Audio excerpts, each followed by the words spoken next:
Is it fast? No. When I first got my S2000, I already had a CRX. It had a B20V in it, 2.0, and a CRX.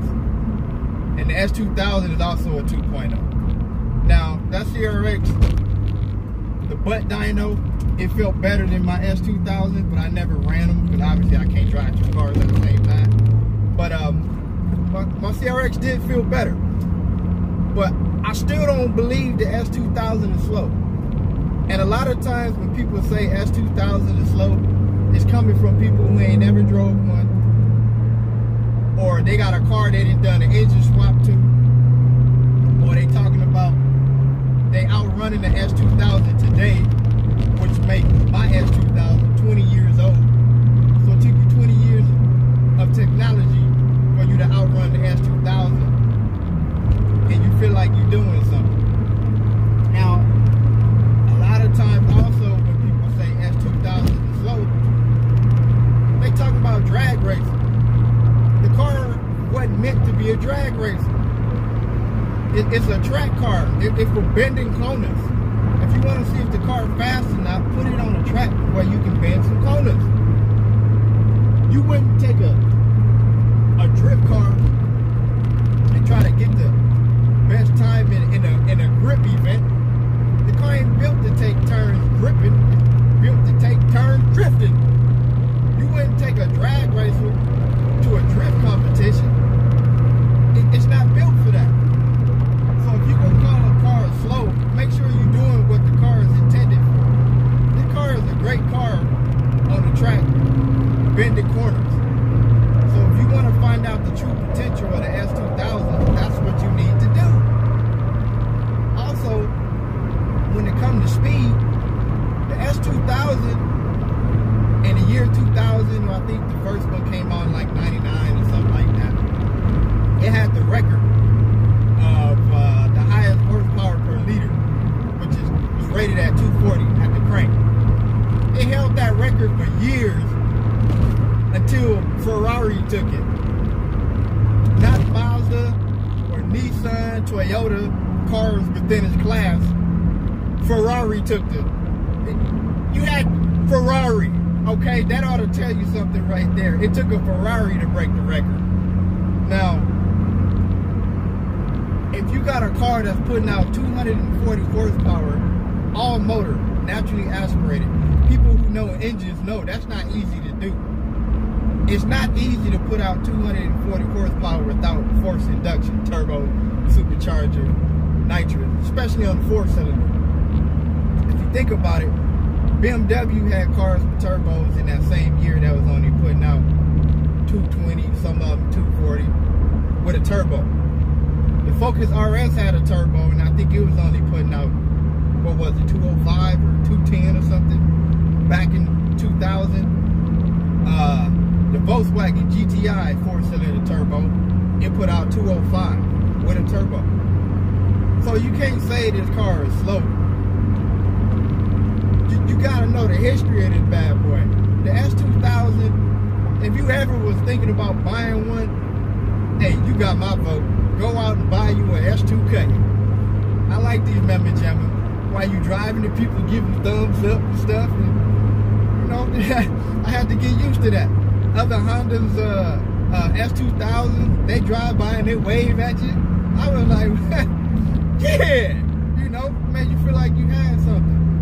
Usually if a Honda drive by another Honda, they revving on you and trying to race. Other S2000 drivers, they seem to be the nicest people on the planet. So with me, I like my car, man. I like my S2000. I don't think it's slow. I outran newer cars today, this year, 2020. I didn't outran some cars. Heck, the Civic ain't even caught up to it yet. That's 20 years of Civic. Civic now have a turbo. And I think they still rated at like 201 or something like that. I didn't ran Civics with turbos. The new Civics with turbos. What are they? Touring and Sport. I don't think I ran the SI yet, the 2-door. Most of them was the 4-door Touring and Sport. I guess they feel like they got advantage on me because the car is old. But those two, the Touring and the Sport, I beat them. I haven't raced the two-door SI. It's a little lighter, so you know I give them the benefit of the doubt until that day comes. But what got me wanting the S2000, I'm gonna be honest with y'all. I had a friend, and he stopped by the house and was like, "Hey, look what I got." And when I came outside, this old, I'm not even a fan of convertibles, but you know, with the S2000, you can buy a hardtop, and those hardtops make the car look even better. He came by and he parked in the driveway. When I came out, I was like, "What is that?" I mean, we all seen the S2000 on Fast and the Furious, but even when Johnny Chance was driving it, I wasn't into it. I mean, the styles of the Fast and the Furious cars, the first one, I wasn't into them. I'm not the body kit type with all the stickers and all that mamma jamma. But I don't know, it didn't do nothing to me. It didn't do nothing for me. But when my friend came by with an S2000, it was black, it was lowered, and it was on some wheels. I forgot the name of it, the wheels. They like, man, I forgot the name of them, but the car looked good, and he let me take it around the corner. And when I came back, well, I ain't even gonna say when I came back, while I was driving it, I was like, man, I gotta get me one of these.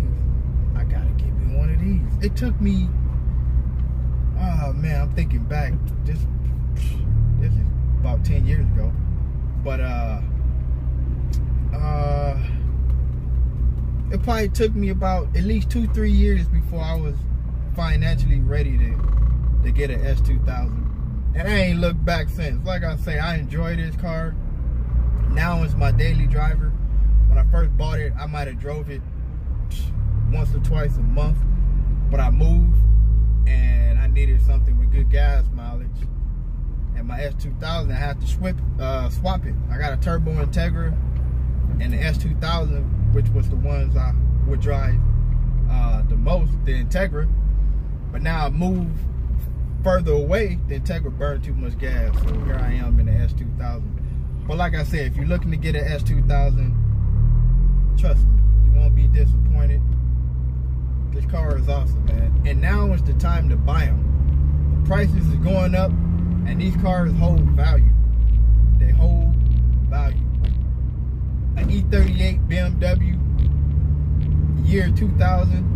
When that car came out, it was probably the 740. I'm talking about the 740 IL, the year 2000. When it was brand new, that car was probably $60,000 to $70,000. Now you can get them all day long on OfferUp, Craigslist, $2,500, $3,000. You will not find a single S2000 for $2,500, $3,000. All the ones that I see is $10,000 and up. These cars hold value better than BMWs, Mercedes. Get you an S2000, man. I don't mean to take up y'all time, but for all y'all out there hating on them S2000, y'all need to stop that, man. Y'all need to look at the facts and see who held the record until Ferrari took over. S2k. S2k. The S2k.